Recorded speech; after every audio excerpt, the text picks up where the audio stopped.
Selamat pagi, kali ini saya akan menjelaskan tentang PPT yang berjudul Komponen Komputer dalam Interaksi Manusia dan Komputer atau IMK. Jadi tujuan dari PPT ini saya akan menjelaskan dan bertujuan untuk memahami peran hardware, software, dan pengguna untuk desain interaksi yang efektif. Sebelumnya, perkenalkan nama saya Gabriel Ire dengan NIM 252011180.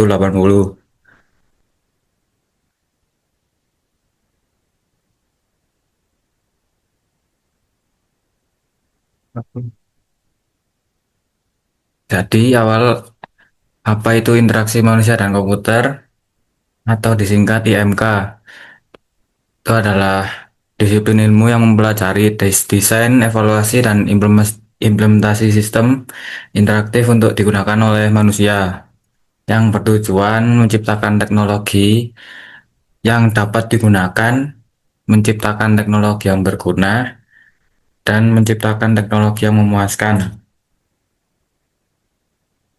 Selanjutnya, mengapa komputer penting dalam interaksi manusia dan komputer?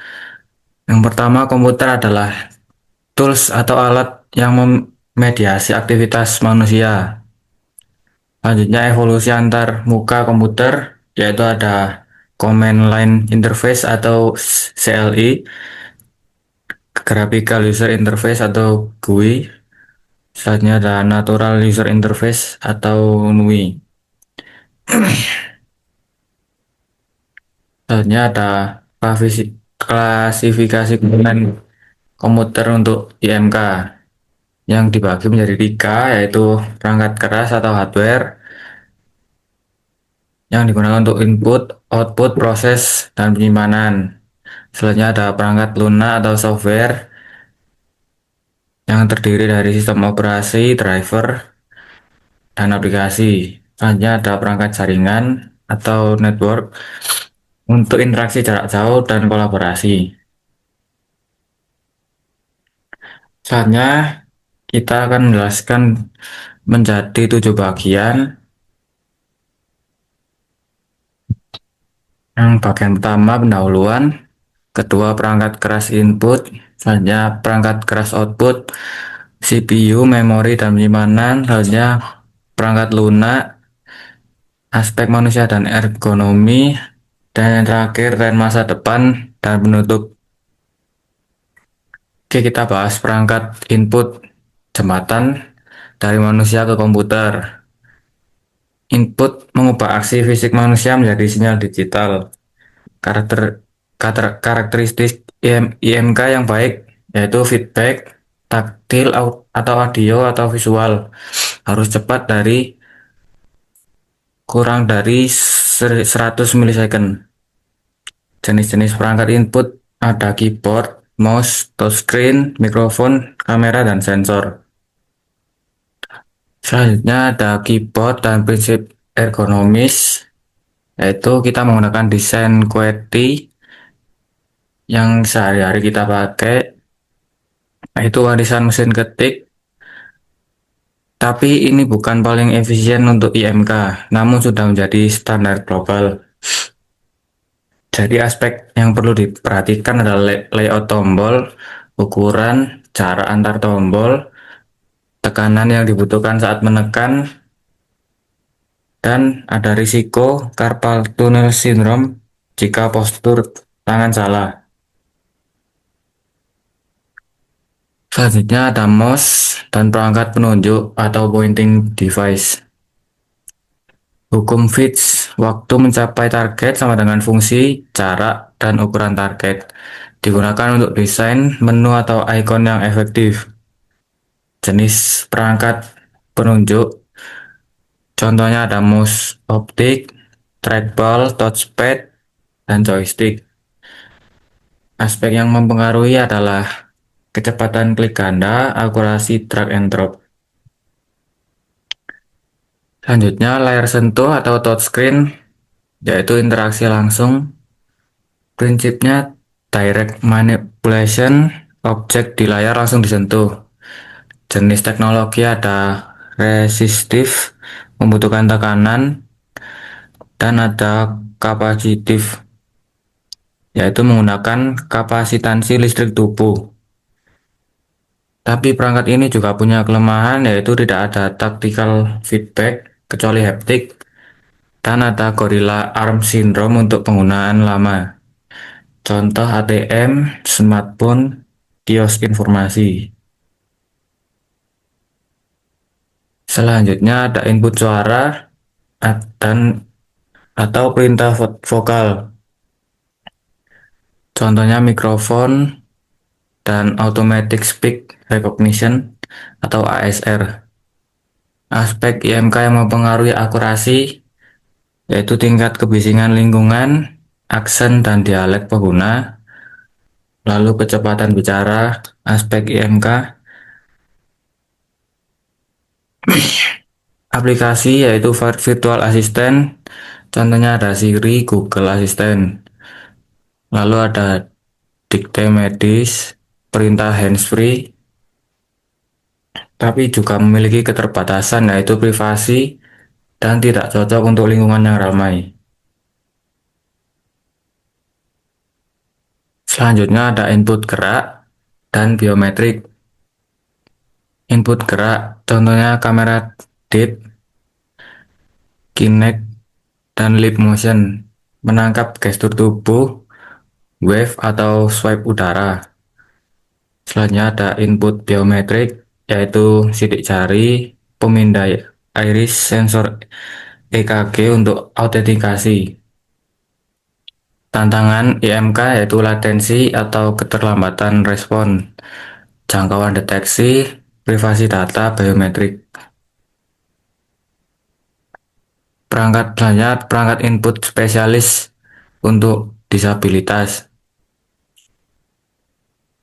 Contoh perangkat yaitu eye tracker untuk penderita ALS atau lumpuh.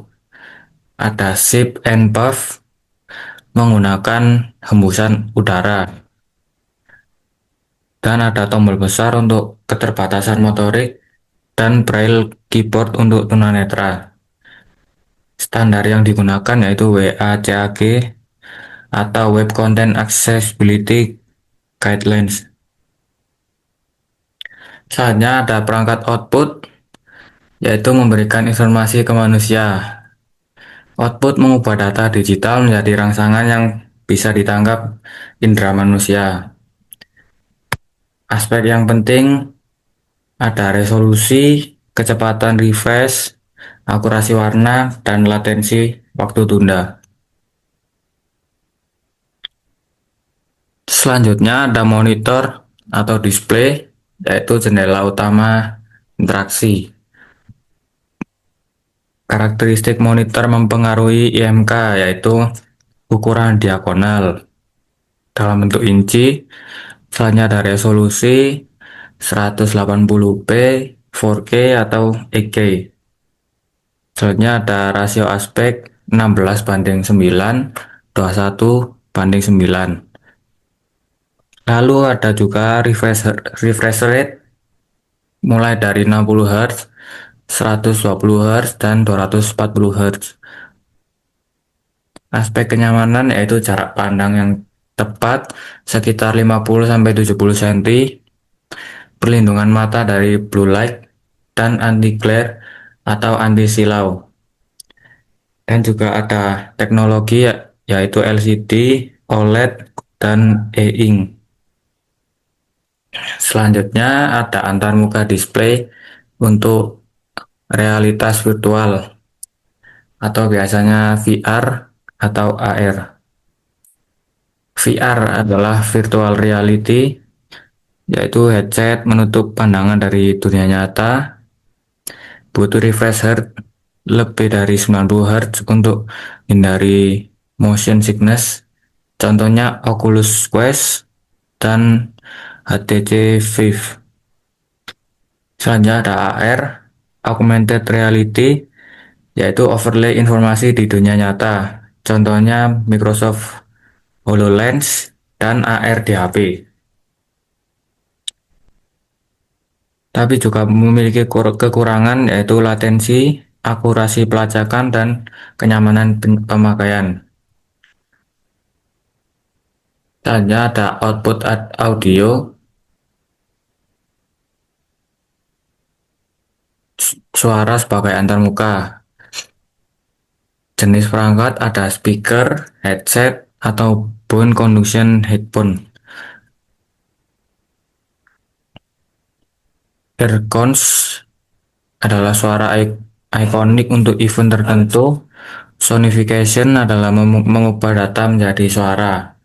Kelebihan tidak mengganggu beban visual, namun memiliki kekurangan yaitu mengganggu di tempat umum dan tidak untuk tunarungu. Selanjutnya ada output haptic atau tactical, yaitu membuat interaksi terasa. Definisinya memberikan umpan balik berupa getaran atau tekanan. Fungsinya yaitu konfirmasi sentuhan seperti sesudah mengklik tombol, yaitu selanjutnya ada peringatan saat getar terima notifikasi, dan ada simulasi tekstur. Contoh implementasinya ada di Apple Haptic Engine, Nintendo Switch HD Rumble, force feedback pada steering wheel game. Selanjutnya ada printer dan output fisik lainnya, yaitu ada printer 2D, mencetak dokumen dan gambar. Spek IMK-nya kecepatan cetak, kualitas, dan kemudahan driver. Hanya ada printer 3D, mencetak objek fisik dari desain digital. Contoh aplikasinya prototyping, medis, dan pendidikan. Dan sekarang kekurangan di era sekarang adalah printer semakin berkurang di era paperless, tetapi masih vital untuk arsip fisik dan produksi objek. Selanjutnya kita bahas CPU atau Central Processing Unit, yaitu kecepatan respon interaksi. CPU itu adalah otak komputer yang menjalankan instruksi software.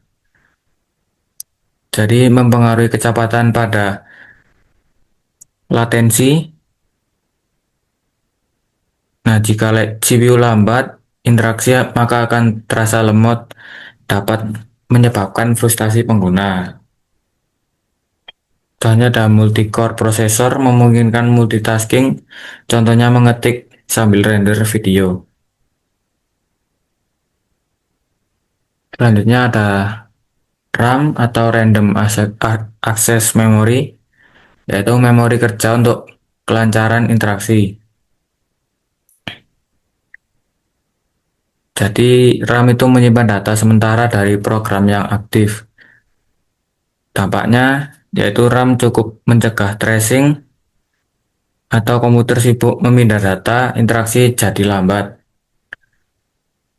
Rekomendasi RAM yang biasa dipakai adalah 8 GB, dan untuk desain atau gaming direkomendasikan untuk mengambil 16 sampai 32 GB. Selanjutnya ada penyimpanan atau storage. Jadi di sini ada dua jenis, yaitu HDD dan SSD. Tapi memiliki kekurangan dan kelebihan masing-masing. HDD lebih lambat, tapi lebih murah per gigabyte-nya.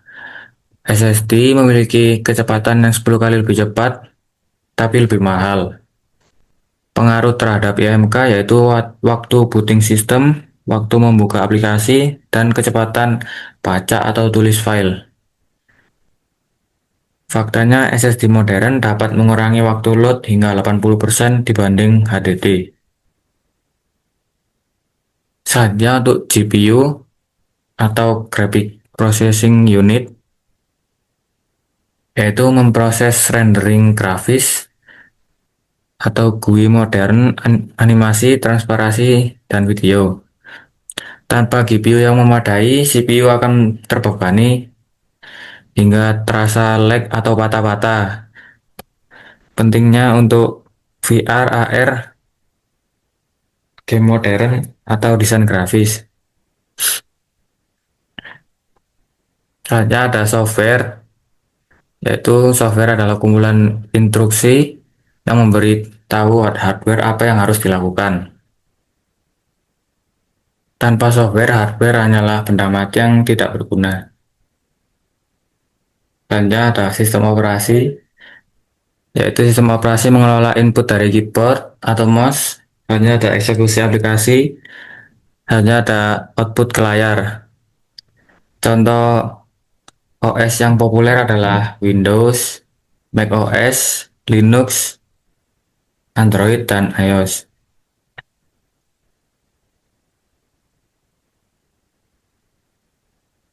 Antarmuka pengguna atau user interface. Ada tiga jenis utama antarmuka, yaitu CLI, Command Line Interface, yaitu efisien untuk pengguna ahli dan tidak ramah untuk pemula.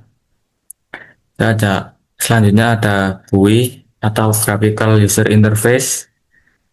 Contohnya ada di Windows, icons, menu, pointer, dan memiliki standar yang modern.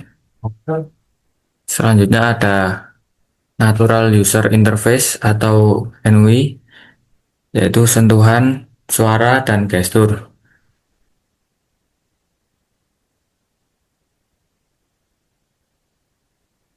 Selanjutnya driver perangkat atau penerjemah sinyal. Driver adalah software kecil yang menerjemahkan sinyal hardware ke perintah yang dimengerti OS. Namun juga driver sering mengalami masalah atau error, yaitu hardware tidak dikenali atau interaksi gagal. Konsepnya yaitu plug and play, idealnya perangkat langsung berfungsi saat dicolok tanpa perlu instalasi manual. Selanjutnya aplikasi produktivitas dan IMK. Contohnya ada word processor yang biasa kita pakai Microsoft Word atau Google Docs. Selanjutnya ada spreadsheet, bisa pakai Excel.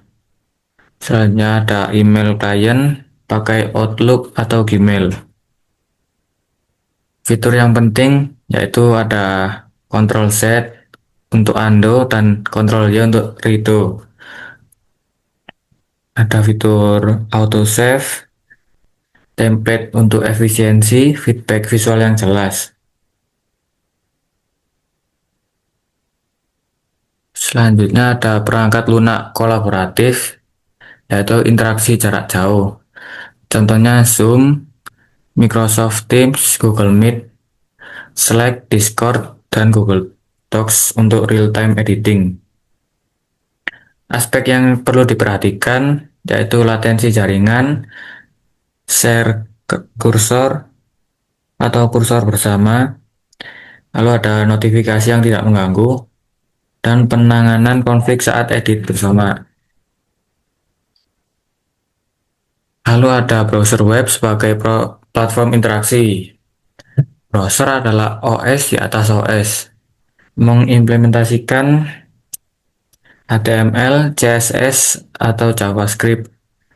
Aspek IMK pada web adalah kecepatan loading maksimal 3 detik, responsif terhadap ukuran layar, mobile atau desktop, navigasi back atau forward yang intuitif, form yang mudah diisi, atau autofill dan validasi. Faktanya 53% pengguna meninggalkan situs jika loading lebih dari 3 detik. Selanjutnya ada prinsip usability yang digunakan Jacob Nielsen. Ada 5 komponen usability, yaitu satu, learnability, mudah dipelajari pertama kali. Dua, ada efisiensi, cepat digunakan setelah mahir. Tiga, ada memorability, mudah diingat setelah dipakai. Yang empat, ada error rendah tingkat error, lalu mudah pulih. 5. Ada satisfaction, nyaman dan menyenangkan saat digunakan. Contoh implementasi saat pesan error yang informatif, bukan error 404. Ada konsistensi icon dan shortcut umum seperti Ctrl C, Ctrl C, dan Ctrl V.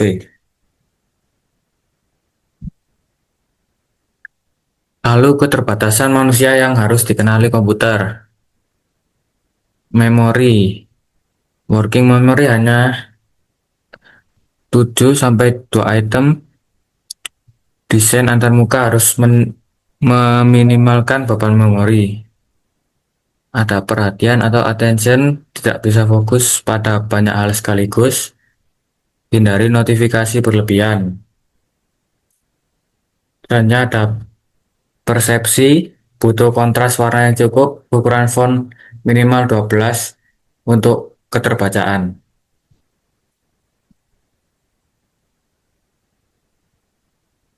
Lalu ada ergonomi fisik, yaitu menghindari cedera. Atau bahasa lainnya adalah K3, ada panduan postur kerja yang benar, yaitu punggung tegak, sandaran kursi menopang, kaki menapak di lantai, posisi pergelangan tangan lurus saat mengetik, puncak monitor sejajar dengan mata, jarak mata ke monitor sekitar 50-70 cm. Aturan 20-20-20, setiap 20 menit lihat objek sejauh 20 kaki selama 20 detik. Selanjutnya ada istirahat 5 menit setiap 1 jam penggunaan komputer. Lalu ada ergonomi kognitif, yaitu beban mental. Prinsip desain untuk mengurangi beban kognitif: sederhanakan antarmuka, hindari terlalu banyak menu pop-up, gunakan warna dan icon yang familiar, kelompokkan informasi yang terkait, gunakan progress bar untuk proses yang lama. Selanjutnya batasi pilihan menu maksimal 7 sampai 9 item. Selanjutnya ada evaluasi interaksi, uji dengan pengguna nyata. Metode evaluasi atau usability. Thinking aloud, pengguna mengutarakan pikirannya saat menggunakan. Lalu ada heuristic evaluation, yaitu pakar menilai berdasarkan prinsip usability. Lalu ada A atau B testing, membandingkan dua versi desain. Lalu ada alat bantu evaluasi seperti eye tracker, melihat area fokus pengguna untuk melihat bagian mana yang banyak dilihat dari pengguna. Lalu ada rekaman layar dan mikrofon. Lalu ada kuesioner, sistem usability scale. Lalu ada masa depan komponen komputer untuk IMK. Teknologi yang akan mengubah interaksi ada BCI atau Brain Computer Interface, yaitu komputer dikendalikan langsung oleh pikiran, contohnya Neuralink.